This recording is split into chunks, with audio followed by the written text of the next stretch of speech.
Iran अमेरिकेमध्ये सुरू असलेल्या युद्धामुळे जळगाव येथून आखाती देशांमध्ये होणारी केळी निर्यात ठप्प झाली आहे। परिणामी केळीचे दर क्विंटल मागे 1000 ते 1200 रुपयांनी घसरलेत। केळीचे दर 2500 रुपयांवरनं 1500 रुपयांपर्यंत खाली आले। युद्धामुळे जळगाव इथल्या केळी उत्पादक शेतकऱ्यांचं मोठं नुकसान होतंय। मुंबईतील जीएनपीटी इथे जळगावचे केळीने भरलेले जवळपास 100 कंटेनर अडकलेले आहेत। सरकारने या संकटातून मार्ग काढावा आणि केळी उत्पादकांना दिलासा द्यावा अशी मागणी शेतकऱ्यांकडून होती। दरम्यान जळगावातील केळी उत्पादक शेतकऱ्यांशी बातचीत केली आमचे प्रतिनिधी भूषण चिंचोरे यांनी।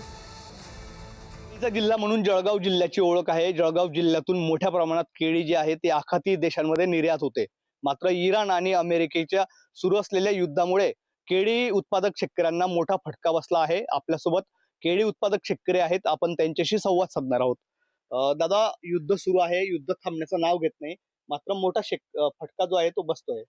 आपण जर का मागील 8 दिवसापूर्वी पाहिलं असेल तर 8 दिवसापूर्वी केळीचे दर जे आहेत ते 2400-2500 रुपये प्रति क्विंटल होते आणि 8च दिवसामध्ये जे केळीचे दर जे 1400-1500 रुपयावरती येऊन गेलेले आहेत।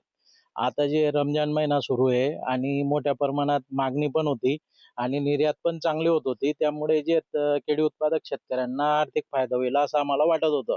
पण आज जे मोठ्या प्रमाणात जे आर्थिक नुकसानीला जे सामोरे जावं लागतंय। टेरिफ मध्ये शेतकऱ्याचं भयानक नुकसान झालं। 200 रुपये केळी विकलेली आहे।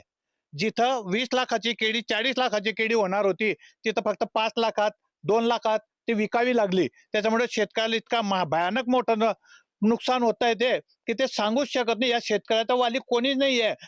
कुठले युद्ध असेल काही असेल त्याच्यात कोस भरायला जातो तो फक्त शेतकरी। याच्यावर कोणीही विचार करायला तयार नाही, ना शासन तयार नाही, ना केंद्र तयार नाही। त्याच्यामुळे सर्वच काही असेल तर सर्व जबाबदारी शेतकऱ्याची असते आणि शेतकऱ्याचा हा विषय न संपणारा विषय आहे। आंबा पाहतो, आंबा तर आता या वातावरणामुळे आंबा तर खराब होऊन गेलेला आहे। आमच्याकडे आंबे तर नाही आहेत।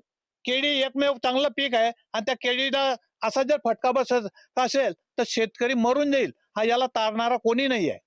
भूषण चिंचोरे, पुढारी न्यूज, जळगाव।